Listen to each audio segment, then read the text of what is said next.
রাষ্ট্রপতির দায়িত্ব নিলেন মির্জা ফখরুল ইসলাম আলমগীর। বঙ্গভবনে বর্ণাঢ্য আয়োজনে শপথ গ্রহণ অনুষ্ঠান। শপথ পাঠ করলেন ভারপ্রাপ্ত স্পিকার কায়সার কামাল। মন্ত্রী হিসেবে শপথ নিলেন মঈন খান, রাশিদুজ্জামান, আন্দালিব পার্থ, সাচিং প্রু।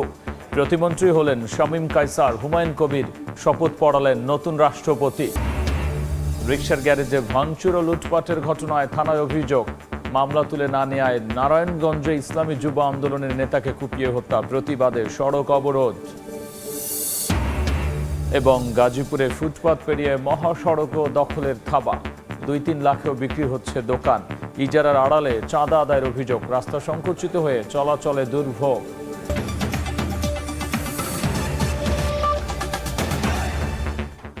জনপদের সময়ের সঙ্গে আছি আমি গোলাম রাব্বি। দেশের 23তম রাষ্ট্রপতির দায়িত্ব নিলেন মির্জা ফখরুল ইসলাম আলমগীর। বঙ্গভবনে বর্ণাঢ্য আয়োজনে সম্পন্ন হয় শপথ গ্রহণ অনুষ্ঠান। শপথ পড়ান ভারপ্রাপ্ত স্পিকার কায়সার কামাল। পরে 4 মন্ত্রী এবং 2 প্রতিমন্ত্রীকে শপথ পড়ান নতুন রাষ্ট্রপতি।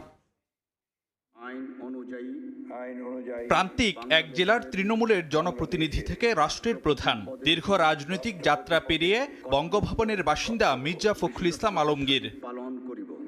সন্ধ্যা 7:30টার দিকে মির্জা ফখরুল ইসলাম আলমগীরকে নিয়ে বঙ্গভবনের দরবার হলে প্রবেশ করেন ভারপ্রাপ্ত রাষ্ট্রপতি হাফিজউদ্দিন আহমেদ বীর বিক্রম ও ভারপ্রাপ্ত স্পিকার কায়সার কামাল। সন্ধ্যা 7:37 দেশের 23তম রাষ্ট্রপতি হিসেবে মির্জা ফখরুল ইসলাম আলমগীরকে শপথ বাক্য পাঠ করান ভারপ্রাপ্ত স্পিকার। শপথের পরই নতুন রাষ্ট্রপতিকে ফুল দিয়ে বরণ করে নেন বিদায়ী অস্থায়ী রাষ্ট্রপতি হাফিজউদ্দিন আহমদ বীর বিক্রম। নতুন 4 মন্ত্রী ডক্টর আব্দুল মঈন খান, রশিদুজ্জামান মিল্লাত, সাচিং প্রু ও আন্দালিব রহমান পার্থকে শপথ পড়ান রাষ্ট্রপতি মির্জা ফখরুল ইসলাম আলমগীর। আর প্রতিমন্ত্রী হিসেবে শপথ নেন হুমায়ুন কবির ও শামীম কায়সার। ফারুক ভিয়া রবিন, সময় সংবাদ, ঢাকা। এই মুহূর্তে বঙ্গভবনে আছেন সহকর্মী ইমরুল হাসান জনি। সরাসরি যাচ্ছি তার কাছে। দেশের 23তম রাষ্ট্রপতি হিসেবে দায়িত্ব গ্রহণ করেছেন মির্জা ফখরুল ইসলাম আলমগীর। জাতীয় সংসদের ভারপ্রাপ্ত স্পিকার ব্যারিস্টার কায়সার কামাল উনি রাষ্ট্রপতি মির্জা ফখরুল ইসলাম আলমগীরকে শপথ পড়িয়েছেন। এরপর পরে আনুষ্ঠানিকভাবে উনি দায়িত্ব গ্রহণ করেছেন ভারপ্রাপ্ত রাষ্ট্রপতি মেজর অবসরপ্রাপ্ত হাফিজউদ্দিন আহমেদের কাছ থেকে। এই দায়িত্বটি উনি গ্রহণ করেছেন। গত মাসে স্বাস্থ্যগত কারণ দেখিয়ে পদত্যাগ করেছিলেন শাহাবুদ্দিন আহমেদ। তারপর ভারপ্রাপ্ত রাষ্ট্রপতির দায়িত্ব পালন করছিলেন মেজর অবসরপ্রাপ্ত হাফিজউদ্দিন আহমেদ। গতকাল যে সংসদ সদস্যদের ভোটে নির্বাচন হয়েছে, সেই নির্বাচনে সংখ্যাগরিষ্ঠ ভোট পেয়ে এমপিদের ভোটে রাষ্ট্রপতি নির্বাচিত হন মির্জা ফখরুল ইসলাম আলমগীর। এবং তার একদিনের মাথায় উনি আজকে রাষ্ট্রপতি হিসেবে আনুষ্ঠানিকভাবে দায়িত্বভার গ্রহণ করলেন। এবং তার এই দায়িত্বভার গ্রহণ করার পরপরই ভারপ্রাপ্ত রাষ্ট্রপতি যিনি ছিলেন মেজর অবসরপ্রাপ্ত হাফিজউদ্দিন আহমেদ, উনি স্পিকারের পদে ফিরে গিয়েছেন। উনি জাতীয় সংসদের এখন স্পিকার, এবং ভারপ্রাপ্ত স্পিকার যিনি ছিলেন ব্যারিস্টার কায়সার কামাল, উনি ডেপুটি স্পিকার। যার যার পদে শপথে তারা চলে গিয়েছেন। তো এরপর রাষ্ট্রপতির আনুষ্ঠানিকভাবে দায়িত্ব গ্রহণের পর, শপথ গ্রহণের পর, আনুষ্ঠানিক দায়িত্ব উনি গ্রহণ করার পর, এই আনুষ্ঠানিকতাটির পরে মন্ত্রিসভার নতুন কিছু মুখ যুক্ত হয়েছে। তারা নতুন রাষ্ট্রপতির কাছ থেকে শপথ নিয়েছেন। 4 জন মন্ত্রী শপথ নিয়েছেন। তার মধ্যে 3 জন একেবারেই নতুন, আরেকজন প্রতিমন্ত্রী ছিলেন, তিনি পূর্ণমন্ত্রী হিসেবে দায়িত্ব নিয়েছেন ডক্টর আব্দুল মঈন খান। উনি নরসিংদী 2 আসনের এমপি। উনি একাধিকবার এর আগেও বিএনপি সরকারের বিভিন্ন মেয়াদে মন্ত্রীর দায়িত্ব পালন করেছেন। সাচিং প্রু বান্দরবান থেকে নির্বাচিত সংসদ সদস্য, উনি মন্ত্রিসভায় নতুন যুক্ত হয়েছেন, উনিও শপথ নিয়েছেন। এছাড়া বিএনপি জোটের শরিক যা বাংলাদেশ জাতীয় পার্টি বিজেপির এমপি আন্দালিব রহমান পার্থ, উনি পূর্ণমন্ত্রী হিসেবে দায়িত্ব নিয়েছেন। এছাড়া রশিদুজ্জামান মিল্লাত, উনি প্রতিমন্ত্রী ছিলেন, উনি আজকে পূর্ণমন্ত্রীর দায়িত্ব নিয়েছেন। এরপর আরও 2 জন প্রতিমন্ত্রী নতুন একেবারেই মুখ, তারা প্রতিমন্ত্রী হিসেবে শপথ নিয়েছেন। একজন শামীম কায়সার শামীম, উনি গাইবান্ধা 4 আসন থেকে নির্বাচিত এমপি, এবং আরেকজন হুমায়ুন কবির, যিনি পররাষ্ট্র মন্ত্রণালয়ের উপদেষ্টা হিসেবে দায়িত্ব পালন করছিলেন এতদিন। উনি আজকে প্রতিমন্ত্রী হিসেবে শপথ নিয়েছেন। কিছুক্ষণের মধ্যে হয়তো আজকে রাতের মধ্যেই মন্ত্রিসভার যে মন্ত্রী প্রতিমন্ত্রীর যে দপ্তর সেগুলি কিছুটা কয়েকটা মন্ত্রণালয়ের দপ্তর পরিবর্তন হতে পারে, সেটি আজকে রাতের মধ্যেই হতে পারে এরকমটা আমরা আভাস পেয়েছি।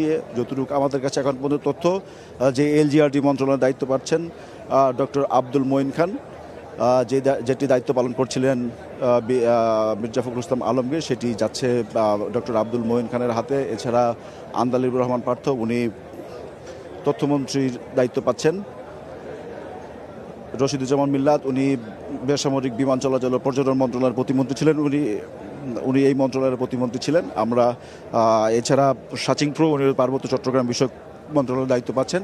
আমরা এই মুহূর্তে আছি দরবার হলের বাইরে বঙ্গভবনের যে মাঠ, সেখানে এই রাষ্ট্রপতির শপথ এবং মন্ত্রীদের শপথের পরের যে আপ্যায়নের হচ্ছে, সেখানে অতিথিরা আপ্যায়নে অংশ নিয়েছেন, সেখানে আছি।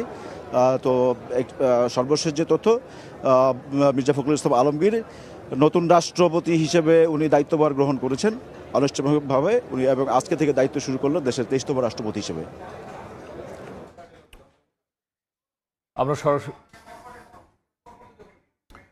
আমরা সরাসরি ছিলাম বঙ্গভবনে।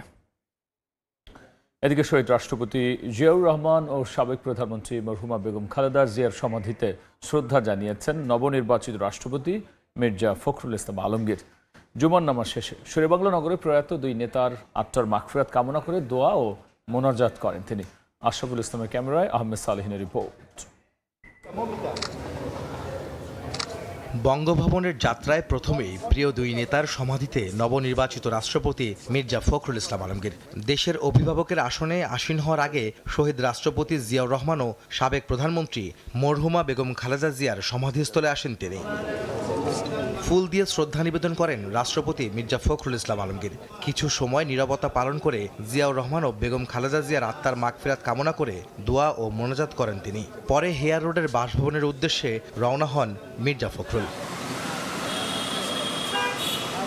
এর আগে মন্ত্রীপাড়ার সরকারি বাসভবন থেকে বেরিয়ে বেইলি রোডের মিনিস্ট্রি মসজিদে জুম্মার নামাজ আদায় করেন নবনির্বাচিত রাষ্ট্রপতি মির্জা ফখরুল। নামাজ আদায় শেষে উপস্থিত মুসল্লিদের সঙ্গে কুশল বিনিময় করেন তিনি। সেখান থেকেই শেরেবাংলা নগরের উদ্দেশ্যে রওনা হন মির্জা ফখরুল ইসলাম আলমগীর। দীর্ঘ ৩.৫ দশক পর গণতান্ত্রিক পদ্ধতিতে রাষ্ট্রপতি নির্বাচনের সুযোগ তৈরি হলে সংসদ সদস্যদের সরাসরি ভোটের মাধ্যমে ২৫৫ ভোট পেয়ে দেশের ২৩তম রাষ্ট্রপতি নির্বাচিত হন মির্জা ফখরুল ইসলাম আলমগীর। আহমেদ সালেহিন, সময় সংবাদ, ঢাকা। নারায়ণগঞ্জে মামলা তুলে না নেওয়া ইসলামী যুব আন্দোলনের এক নেতাকে কুপিয়ে হত্যা করেছে সন্ত্রাসীরা। প্রতিবাদে সড়ক অবরোধ করে বিক্ষোভ করেছেন সংগঠনটির নেতাকর্মীরা। দুপুরে ঢাকা চট্টগ্রাম মহাসড়ক অবরোধ করে বিক্ষোভ করেন ইসলামী যুব আন্দোলনের নেতাকর্মীরা। এ সময় সন্ত্রাস বিরোধী স্লোগান দেন তারা। স্বজনরা জানান, ২৪ জুলাই আন্দোলনে সক্রিয়ভাবে অংশ নেয় সালেহনগর এলাকার বাসিন্দা বুলবুলের রিকশার গ্যারেজে ভাঙচুর ও লুটপাট করে আওয়ামী লীগ পন্থী স্থানীয় সন্ত্রাসী সিফাত ও তার সহযোগীরা।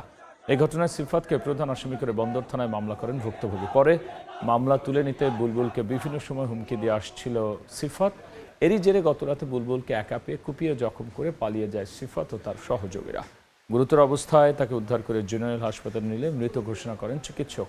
নিহত বুলবুল ইসলামী যুব আন্দোলনের বন্দর থানা পশ্চিম এলাকার যুগ্ম সাধারণ সম্পাদক ছিলেন। তাদের মামলা করাতে তারা হয়তো ওইভাবে ক্ষুব্ধ ছিল। কেস উঠানোর হুমকি টুমকি দিছে, কেস উঠায় নেয় নাই। কেস উঠায় না নেওয়াতে তার এই আজকে এই ঘটনাটা ঘটলো। সালেনগরে আমার ভাইটার একা পাইয়া অতর্কিত হামলা করে মেরে ফেলাই। এখন আমরা মামলা করছি, মামলা করার পরে কোনো সুরাহত হয়ই নাই। প্রশাসন নীরব, কেউ কিছু বলে না, সবাই দেখতেছে শুনতেছে। 2 থেকে 3 লাখ টাকা বিক্রি হচ্ছে মহাসড়ক, টাকা দিলে মিলছে ফুটপাতও। এমন চিত্র গাজীপুরে। স্থানীয়রা বলছেন, মহাসড়কের পাশে বাজার ইজারা দিয়ে চাঁদাবাজির লাইসেন্স দিয়েছে কর্তৃপক্ষ, আর দফায় দফায় আলটিমেটাম দিয়েও সড়ক দখলমুক্ত রাখতে ব্যর্থ সড়ক ও জনপথ অধিদপ্তর। মোহাম্মদ আরিফের ছবিতে মেহেদি হাসানের রিপোর্ট। ফুটপাত পার হয়ে দখলের থাবা এখন মহাসড়কে। গাজীপুরের ঢাকা ময়মনসিংহ মহাসড়কের বাঘের বাজার এলাকায় যান চলাচল বন্ধ করে চলছে সড়ক বেচাকেনা। এই বাজারে দোকান দিতে হলে এককালীন গুনতে হয় 2 থেকে 3 লাখ টাকা, আর মাসিক ভাড়া 30 থেকে 50,000 টাকা। পজিশন যত ভালো, দাম তার তত বেশি। অভিযোগ, প্রভাবশালী সিন্ডিকেট, ইজারাদার আর অসাধু চক্রের ছত্রছায়ায় চলছে এই রমরমা বাণিজ্য। 2 লাখ, এটা কি সিকিউরিটি নাকি ডিসি অফিসে কত প্রতিবাদ করলাম, কত রিপোর্ট করলাম, ডিসি কোনো কাজ করে না। মহাসড়ক ধরে একটু সামনে গেলেই এমসি বাজার।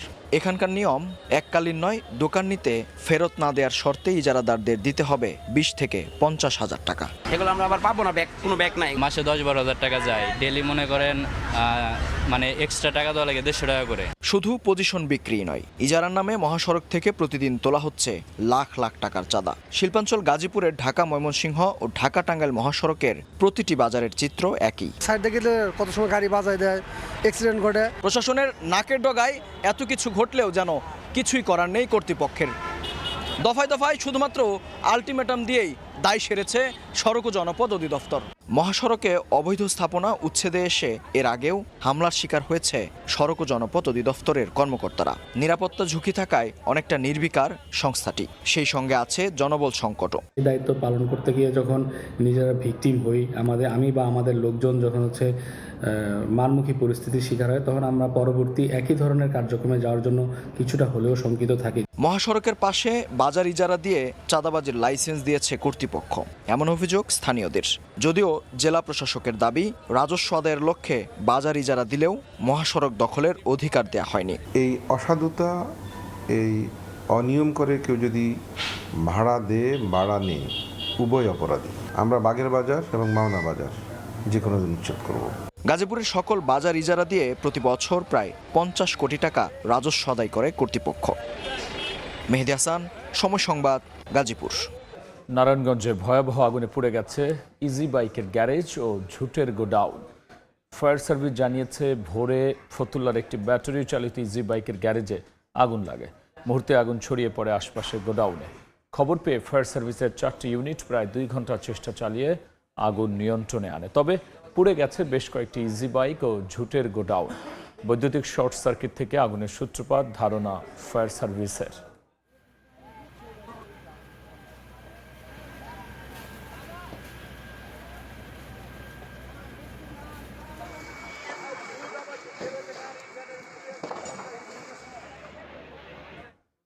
মাদারীপুর পৌরসভার 22টি খালের সবগুলো এখন মৃতপ্রায়। ময়লা আবর্জনার ভরাট, দখল আর দূষণ অস্তিত্ব সংকটে খালগুলো। সামান্য বৃষ্টিতে জলাবদ্ধতায় ভোগান্তিতে পড়েন পৌরসভার প্রায় 2 লাখ বাসিন্দা। মাদারীপুর শহরের বাদামতলা আমিরাবাদ এলাকা দীর্ঘদিন ধরে অচল হয়ে পড়ে আছে এখানকার খাল। ময়লা আবর্জনায় ভরাট হয়ে বন্ধ হয়ে গেছে পানি প্রবাহ। খালের 2 পারে গড়ে উঠেছে নানা স্থাপনা ও ব্যবসা প্রতিষ্ঠান।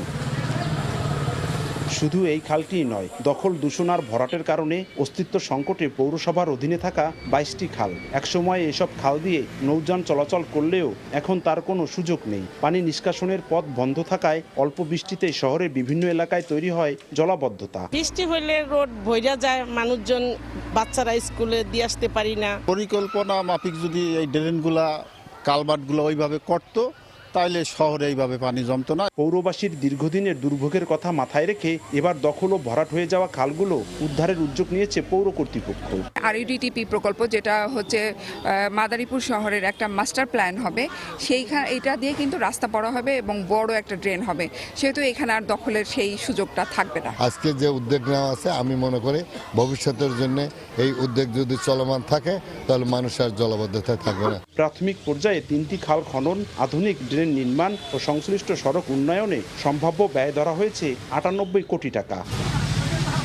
মাদারীপুর পৌরসভার 9টি ওয়ার্ডের 34টি মৌজায় 2 লাখ মানুষের বসবাস। অচল খালগুলো খননের মাধ্যমে পুনরায় সচল করা গেলে বাড়বে শহরের সৌন্দর্য, জলাবদ্ধতা থেকে মুক্তি পাবে এলাকাবাসী, বলছেন বিশেষজ্ঞরা। সঞ্জয় কর্মকার, অভিজিৎ, সময় সংবাদ, মাদারীপুর।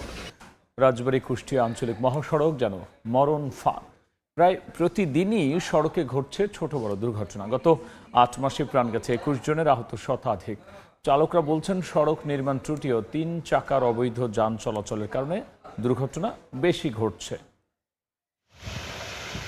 গত 18 আগস্ট রাজবাড়ী কুষ্টিয়া আঞ্চলিক মহাসড়কে একই দিনে ঘটে 3টি দুর্ঘটনা। এতে প্রাণ হারান 1 জন, আহত হন অন্তত 10 জন। এ মহাসড়কে প্রতিনিয়তই দুর্ঘটনায় প্রাণহানির পাশাপাশি পঙ্গুত্ব বরণ করছেন অনেকেই। যান চালকরা বলছেন, সড়কের নির্মাণ ত্রুটির কারণে সময় মতো গাড়ি থামানো যায় না, চাকা পিছলে যায়, আর সামান্য বৃষ্টি হলেই সড়কটি যেন মৃত্যু ফাঁদে পরিণত হয়। এছাড়া মহাসড়কে 3 চাকার অবৈধ যান চলাচলকেও দুর্ঘটনার অন্যতম কারণ বলে মনে করেন তারা। এই রাস্তাটা যখন তৈরি করে তেল বিটুমিন বেশি দেওয়ার কারণে এখন রাস্তা পিছল হয়ে গেছে, ব্রেক করলে ব্রেক ধরতেছে না গাড়ি। বৃষ্টি হলে তো কোনো কথাই নাই, আমরা ব্রেক ধরেও নিয়ন্ত্রণ করতে পারি না গাড়ি। নসিমন করিমন এরা তো ধরেন কোনো সিঙ্গেল বুঝে না, এদেরকে হরেন দিলেও এরা সাইড দিতে হয় না। আমার আশা করতেছি কর্তৃপক্ষ খুব দ্রুতই এই ব্যবস্থা নিয়ে রাস্তার মেরামত কাজ করবে। তবে হাইওয়ে পুলিশ বলছে, সমস্যা নিরসনে সড়ক বিভাগের সঙ্গে কথা বলে ব্যবস্থা নেওয়া হবে। এই বিষয়ে আমরা সংশ্লিষ্ট কর্তৃপক্ষ, রোডসাইড হাইওয়েজের সংশ্লিষ্ট কর্তৃপক্ষের সাথে আমরা যোগাযোগ করব, যে যদি এরকম কোনো ঘটনা থাকে তাহলে তারা হয়তো ব্যবস্থা নেওয়ার জন্য আমরা তাদের সাথে যোগাযোগ করব। হাইওয়ে পুলিশের তথ্য মতে রাজবাড়ীর বড়পুল থেকে কুষ্টিয়ার চোরহাস পর্যন্ত 55 কিলোমিটার মহাসড়কে গত 8 মাসে 41টি দুর্ঘটনায় প্রাণ হারিয়েছেন 21 জন, আহত হয়েছেন শতাধিক।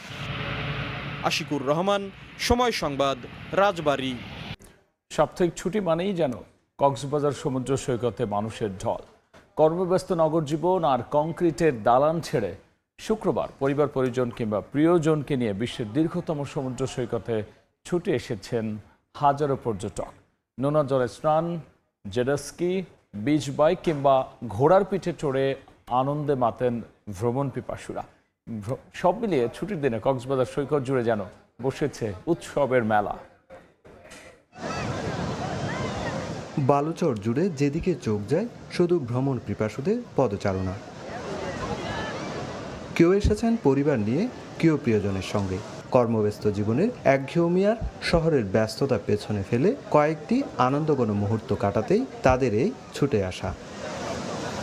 কেউ নেমেছেন নোনা জলে, কেউ ছুটছেন জেটস্কিতে।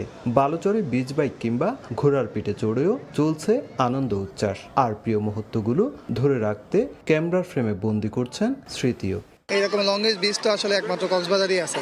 তো সাগর অন্যরকম একটা সবার কাছেই পছন্দের জিনিস। এরকম একটা পরিবেশ দেখলেই মনটা শান্ত হয়ে যায়, খুবই সুন্দর একটা পরিবেশ। সবসময় তো আসতে মনে চায়, এখন ছুটি পাইছি তাই এখন আসছি ঘুরতেছি, ভালো লাগতেছে অনেক। পর্যটকের ঢলের সঙ্গে বেড়েছে কক্সবাজার সমুদ্র কেন্দ্রিক ব্যবসায়ীদের ব্যস্ততাও। সপ্তাহের অন্যান্য দিনের তুলনায় ছুটির দিনে কয়েক গুণ বাড়ে পর্যটকের উপস্থিতি। ফলে ফটোগ্রাফার, ঘোড়াওয়ালা, জেটস্কি ও বিচ বাইক চালকদেরও দম ফেলা ফুরসত নেই। আমাদের ব্যবসা হলো আপনার জেটস্কির শুক্রবার দিন হলো আপনার 8-10 হাজার টাকা মারতে পারে। লোকজন একটু বেশি, আমাদের ব্যবসা একটু আলহামদুলিল্লাহ ভালো চলতেছে। তবে আনন্দের পাশাপাশি রয়েছে সতর্কতাও। 3 নম্বর সতর্ক সংকেত প্রত্যাহার করা হলেও সৈকতের কয়েকটি স্থানে টাঙানো হয়েছে লাল পতাকা। তারপরও পর্যটকদের নিরাপত্তায় সতর্ক অবস্থানে রয়েছে লাইফগার্ড কর্মীরা। তিনে বিচে কিন্তু গর্তগুলো রয়ে গেছে, তো এই ফলে কিন্তু মানুষজন বিপদে পড়তেছে গর্ততে। সেই জন্য আমরা মানুষজনকে বেশি মাঝখানে যেতে দিচ্ছি না পর্যটককে। শুধু লাইফগার্ড নয়, পর্যটকদের নিরাপত্তায় নিয়মিত মাইকিং ও টহল জোরদার করেছে ট্যুরিস্ট পুলিশও। ঝুঁকিপূর্ণ এলাকায় না নামা ও সতর্কতার সঙ্গে সমুদ্র স্নানের পরামর্শ দিচ্ছেন সংশ্লিষ্টরা। সুজাউদ্দিন রুবেল, সময় সংবাদ, কক্সবাজার। জনপদের সময় শীর্ষ সংবাদ জানিয়ে দিচ্ছি আরও একবার। রাষ্ট্রপতির দায়িত্ব নিলেন মির্জা ফখরুল ইসলাম আলমগীর। বঙ্গভবনে বর্ণাঢ্য আয়োজনের শপথ গ্রহণ অনুষ্ঠান। শপথ পাঠ করালেন ভারপ্রাপ্ত স্পিকার কায়সার কামাল। মন্ত্রী হিসেবে শপথ নিলেন মঈন খান, রশিদুজ্জামান, আন্দালিক পার্থ, সাচিং প্রু। প্রতিমন্ত্রী হলেন শামীম কায়সার, হুমায়ুন কবির। শপথ পড়ালেন নতুন রাষ্ট্রপতি।